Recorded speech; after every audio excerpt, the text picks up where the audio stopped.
try! What a try for France!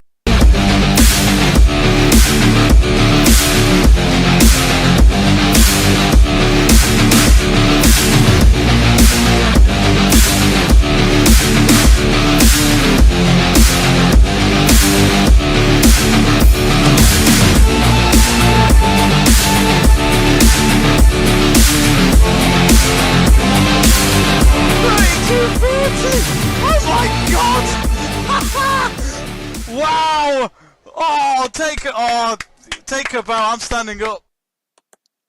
Hello and welcome to Let's Talk Sport and another edition of these transfer discussions.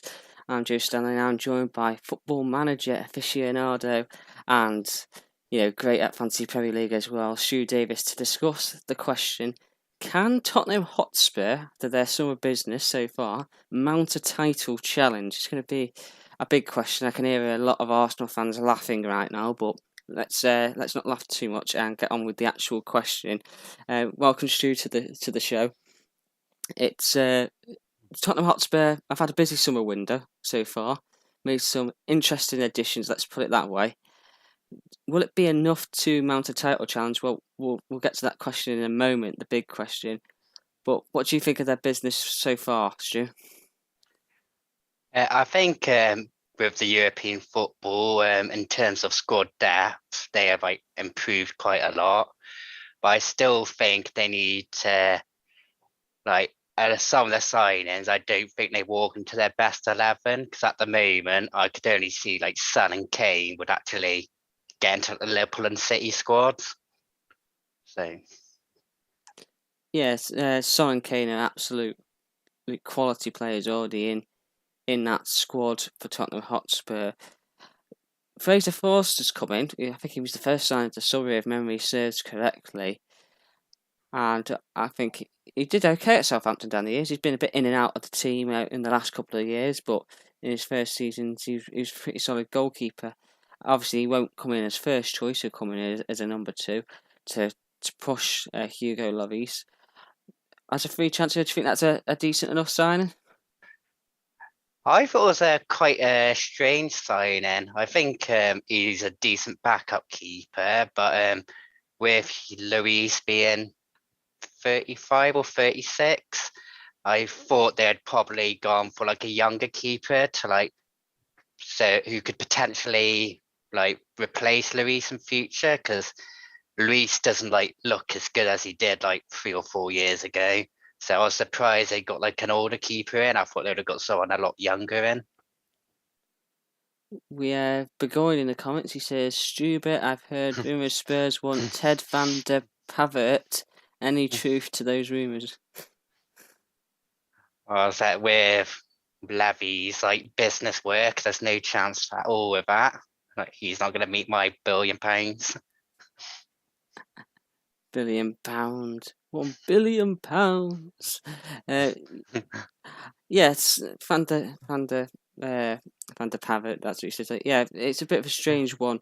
Fraser Forster coming in. I think he'll do a job for maybe for a year or so. I think it's a bit like Joe Hart, where to stay for a year or so and then head off. Maybe he might go back to the SPFL. I think midfield has been a problem for Tottenham for years. They did splash big money a couple of years ago on Tanguy Ndombele, and that didn't really work out for them. They loaned him out to Lyon. He is a Spurs player still. His loan at Lyon has ended, and that hasn't been made permanent as of yet.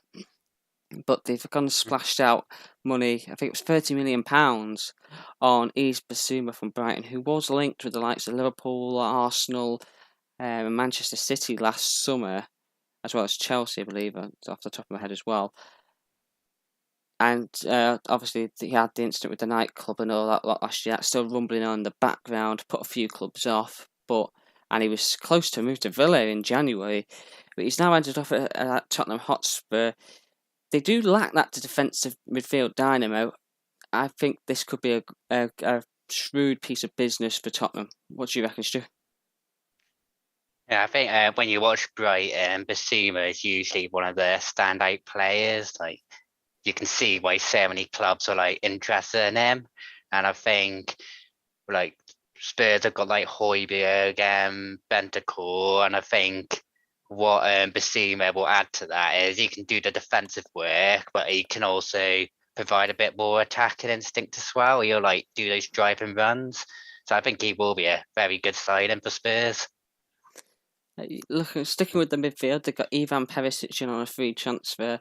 Joining Fraser Forster early doors as well. 33 years of age though, but experienced head. Won the Bundesliga with Borussia Dortmund. He's won Serie A with Inter Milan. He won silverware with Bayern Munich as well when he went on loan there for a season or two. I think he won the Champions League with him actually, to tell you the truth. So he's obviously had a trophy-laden career. Played in that World Cup final, World Cup, runners up, in 2018, and I think he'll probably be going the World Cup again with Croatia to Qatar. He's the sort of player that Tottenham have missed, really. The penetrative left winger because they got Heung-min Son obviously in the forward positions who cuts in from the left, but the left-footed penetrative left winger, fierce shot, great on set pieces, and that experienced head. He does have that experience that the squad really, really needs. Yeah, Perisic is a big one for the fantasy football players as well because he's listed as a defender. So when you get a winger in as a defender, very good for fantasy football. So I recommend signing him if you play fantasy football. But I think that's the one thing Spurs lacked last. Well, they've lacked a few things, but the wing backs, I don't think attacking wise they were as good as what Conte would want. So I think Perisic would be a huge signing because that's address one of those weaknesses, and they'll give a bit more goal threat and help with Son Kane with that lack of creativity. So I think Spurs struggled against those low blocks quite a lot. So it's important they get those wing backs in. You're looking at Saturday as well. Defensively, Spurs were shaky last season. They've managed to secure the signature of Clement Longley from Barcelona on a loan with a view to a permanent transfer. 27-year-old French centre-back. He's not very well liked over in Catalonia, was he, Stu? It's going to be interesting to see how that one works out. Yeah, I think it's never a good sign when someone's celebrating a player leaving your club. Usually you're happy if the other fans are devastated because they're a decent player. But when you got Barcelona fans celebrating their players leaving, it's a sign I don't understand too much at all because when you defensively, when I've seen him in the back three, that's when he's at his worst, and I just don't understand the signing at all. He just I just really don't understand why they got him in. Yeah, he's not been particularly great for the Barcelona. I'm just trying to get his stats up now for you. Let's have a look. Whilst the internet is slow, he did win silverware at Barcelona though. Yeah. And on the international stage, he's got 15 caps for France, scoring a singular goal for the national team. But here we are. Started his career off at Nancy, and then obviously on to Sevilla, and then on to Barcelona and Tottenham Hotspur, where he is now. His career statistics. Where are we? Just 1 second. Sorry about that. 155 games in La Liga, scoring 7 goals, which isn't too bad for a defender. In the French second division, 59 games, 2 goals. Champions League, 42 games, 2 goals. Copa del Rey, 26, 2 goals. And Liga, 18 appearances. And then the other cup competitions, basically, he's made various appearances without scoring any goals, which obviously isn't the most important thing for a defender, but it's still an important stat to look up as well. So yeah, he's not had the best of times there, but he's made a few assists as well. In terms of silverware, he's got plenty in the cabinet. And I can get it to work here. He's won the the Nations League with France last summer. He's won La Liga with Barcelona, the Copa del Rey, the Spanish Super Copa. So, yeah, he's won a couple of pieces of silverware, but I don't know, I'm still not convinced, Stu, like you aren't on this one, especially when the Barcelona fans, I know the big two in Spain, your Barcelona, Real Madrid, the fans are known for being spoiled, let's say, and very fickle, but I don't know. He's had time at Barcelona to prove himself, and he's never really managed to do it. Moving I on think to the one. sorry, Stu. I think the one promising side for like Spurs is if anyone's going to get the best defensive like style of a player, it's going to be Conte. Yeah.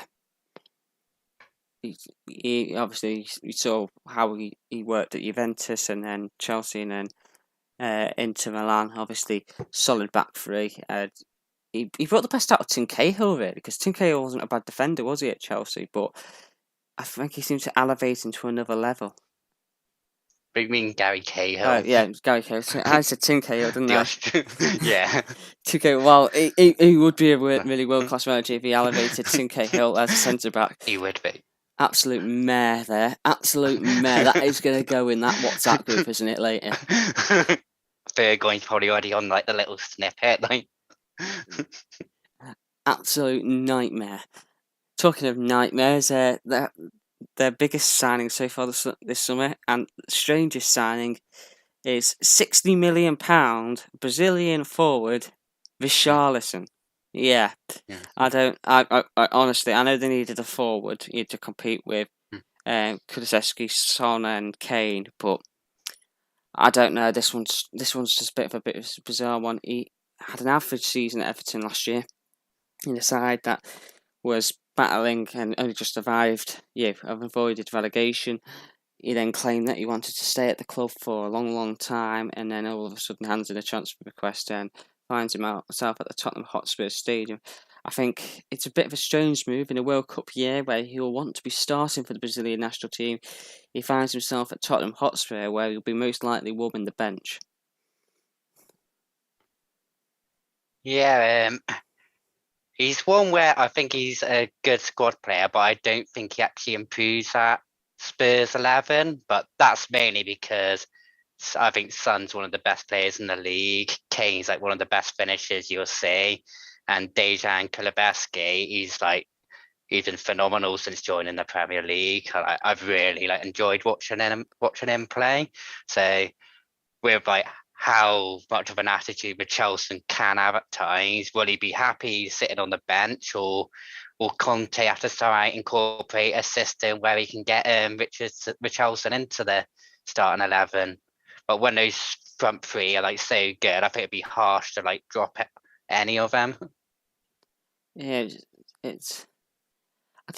You mentioned about his attitude. He's obviously he will miss the first game of the season, won't he, for Tottenham, because he'll get a ban for I believe it's when he launched the flare into the crowd. But you're looking at his record, America Mineiro in South America, in Brazil. He made 24 appearances, scored 9 goals.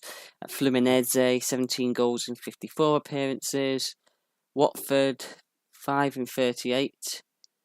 And then you're looking at Everton, he's scored 43 goals in 135 appearances. So that's 86 goals in 284 club appearances. It's actually saying on here, that he scored 53 in 152, so it must have been league goals that I was looking at before, sorry, the 43 for Richarlison. So yeah, 86 in 284 with 14 goals and 36 international caps for the national team. So yeah, when he's on it, he can score goals for fun, but that's the thing I don't understand is how is he going to fit in this Tottenham Hotspur side? They probably will rotate because they've got Champions League and League, but I can't see him playing enough games to satisfy his hunger and desire. Yeah, just when you look at the possible 11s you see on Twitter and stuff, they always seem to be dropping Kulusevski, and I think to drop in would be extremely harsh with how good he's been. Yeah, Kulusevski. I thought it was a bit bizarre. I didn't know too much about him when he came in January, but I thought he'd done really well on that right hand side. He seemed to be like a Mo Salah light, let's just say, with all due respect to the bloke. But yeah, he seemed to be Spurs' answer to Mo Salah. Not going to score as many goals, but he's going to cause pace, effect with the pace on the right hand side, ability to cut in on that left foot. You look at the goal he scored against Norwich on the last day of the season when he cut inside and bent it into the far corner. One of the goals of the season for Tottenham. So yeah, it's a bit of a strange one, and really, Richarlison tends to operate when he wasn't playing as a centre forward for Everton last season. He tended to operate from the left. So Spurs fans saying that they want to take out Kulusevski and chuck him on the right hand side just doesn't seem to make sense for me, Stu. No, me neither. I'm really interested to see how Conte goes about with it, because, like you say, with the World Cup coming on, but he's going to want to play as much as possible. Yeah, with everyone that's watching at the moment, there's a poll on the video today. Who is Spurs' most important signing this summer? Is it Yves Bissouma, Richarlison, Perisic, or other? If it's other, please comment below to let us know who you think's more important. Bissouma's currently got 25%. Richarlison has got no percent. Not surprising. Perisic 50, and other is 25, but nobody's commented to tell me who. And don't forget to smash that like as well, please, and subscribe if you're new to the channel. Yeah, I think with Tottenham, if we have a look at the outgoings before we answer that big question, can they mount a title challenge? Outgoings so far, it's nothing really to write home about. Cameron Carter-Vickers has gone to Celtic, where he was on loan last season, centre back for £6 million. Jack Clarke's gone to Sunderland in a permanent move. Pierluigi Golini has gone back to Atalanta at the end of his loan spell, and then Steven Bergwijn, who was looked like a good signing. He hit the ground running under Jose Mourinho when he came in a couple of seasons ago. Scored an important goal in his debut against Manchester City, and then obviously scored twice last year in a 3-2 win away to Leicester. But since then, he found his chances fade away, and Spurs getting offered 28 million from Ajax to take the 24-year-old back to Amsterdam, back to Holland. I don't think you could really turn that down. What do you reckon with that one, Stu? Well, I've lost you a bit there. Sorry. Oh, Steven Bergwijn. I was saying about that he found, obviously, he hit the ground running, scored against City, didn't he, in his debut season under Jose Mourinho. Scored twice in Spurs' comeback win against Leicester last season, including like a last-minute goal. But he found his chances filtered out, petered out, and when Spurs get offered £28 million from Ajax, you can't turn it down.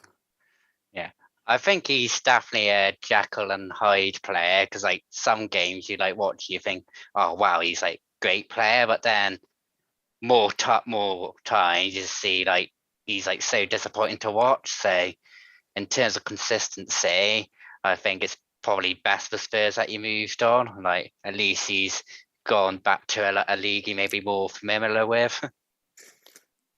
We're looking at a couple of rumours as well. They've been linked with Nicolo Zaniolo from Roma. From transfer marks, his market value is around 29 million. I reckon the Italians are probably looking upwards of 50. He had a decent season last year for Roma. Jesse Lingard's been linked as well, but he's off to West Ham. Anthony Gordon, their interest has been known. They tried to get him in the Richarlison deal, as well as but that's not really worked out as well. They tried. Sorry, not Richarlison deal. Sorry, I got my information wrong. They tried to get Anthony Gordon involved in a swap deal for Harry Winks. But that fell apart as well. Jed Spence has been touted with a move to Spurs, but they seem to have been locked in that £15 million battle for the last 3 weeks, and with no movement there. But it won't be long before that's on the way, I reckon. Jed Spence to Spurs. I think if they could get Jed Spence, that could be like quite vital because I don't rate Emerson Royale that much on that as in that right wing back spot. So I saw like Jed Spence a few times for like Forest, and like he was always like the standout player for me for Forest. I thought he was like brilliant. So I think he could do a really good job on that right wing back spot for Spurs. And if they did sign Jed Spence, either that will mean that Royale sits on the bench, or he could be off to Atletico Madrid, who have been targeting him throughout the summer as well. So either way, it's a massive upgrade for Tottenham Hotspur as well. Sergio Reguilón's been linked with a return to Sevilla, and Japhet Tanganga has been linked with a move to Bournemouth. I think Tanganga, and he's also been linked to a couple of Serie A clubs as well, but I think a move to Bournemouth would suit him well, actually.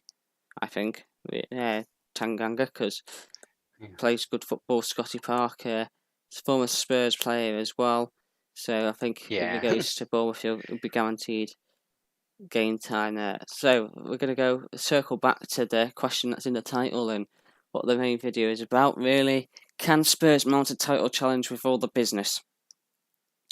No. Yeah, it's a straight no. I think they can close the gap a little bit, but I don't think they'll be able to mount a challenge at all. I still think they need a few more signings. I think they need a proper centre back, a proper like right wing back, and I think in midfield they could do with some extra creativity in there. Because if you look at their results, like they got their draws against Liverpool, they beat City, but then against like the teams who aren't so good, like they should be beating like these average teams like Brentford, Burnley, and Man United. They couldn't get the results against. Yeah. Okay. So Stu can.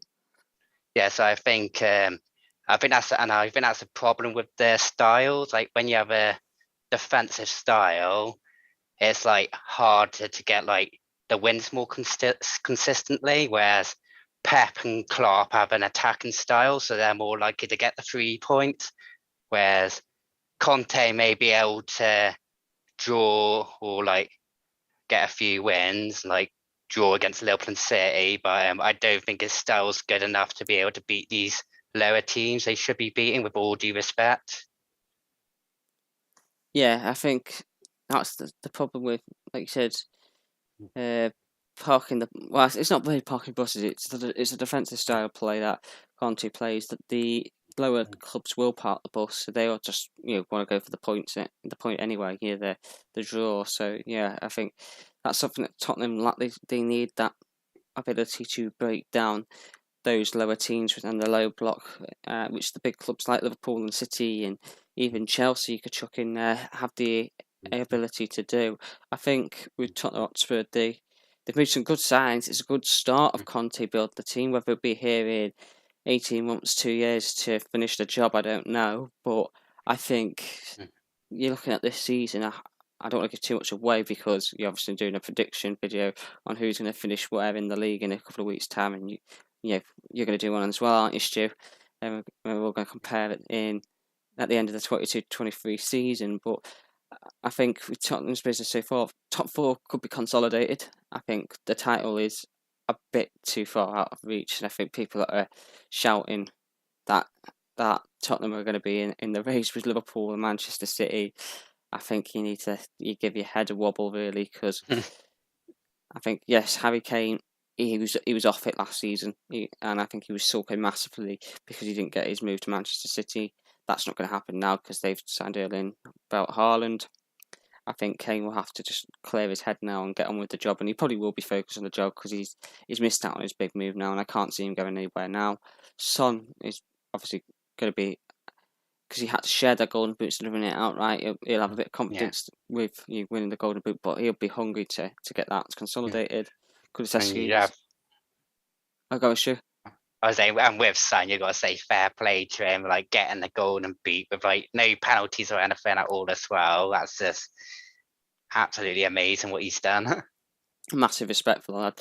Massive respect, and he gets on with his job quietly. He doesn't cause any drama. He's he's never nasty on or off the pitch either. He just plays with a smile, plays football the right way as well.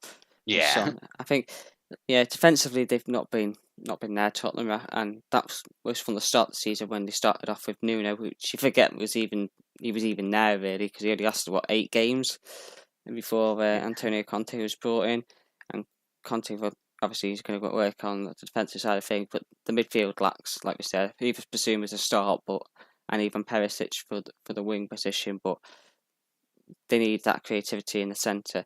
So, say someone managed to get Daniel Levy off his head, maybe gave him a pot-filled brownie or got him smashed on some drink, I don't know. I don't know how you'd get him off his head. His checkbook was blank and you were Tottenham Hotspur manager, Stu. Who would you go after? What positions would you strengthen, and who would you target so that you can chuck Spurs from a top 4 challenge and stick them in that race with Liverpool and Manchester City? No. Pau Torres is the first one which comes to my mind. You're right. Man United have been linked to him as well, and Spurs were in June time. I think he'd be one of the first players I'd think of.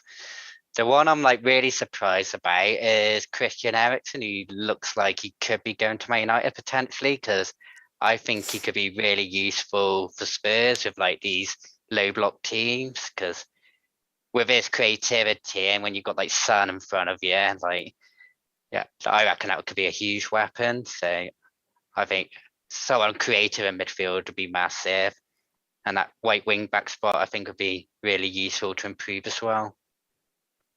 So right wing back add a creative attacking midfielder in the shape of Pau Torres.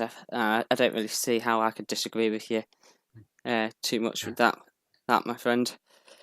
So let us know, you guys, your thoughts in the comments below. Will Tottenham Hotspur mount a title challenge? Me and Stu both say no, they won't. But they'll probably pip Arsenal to top 4 again just to wind up the Gunners. Thanks, Stu, for joining us for the video today. Don't forget to like the video, comment on future Let's Talk Sport videos, subscribe to the channel for more future content, as the Women's Euros is on at the moment and we're looking to do a few watch-alongs on that as well. And we'll see you all on the channel very soon.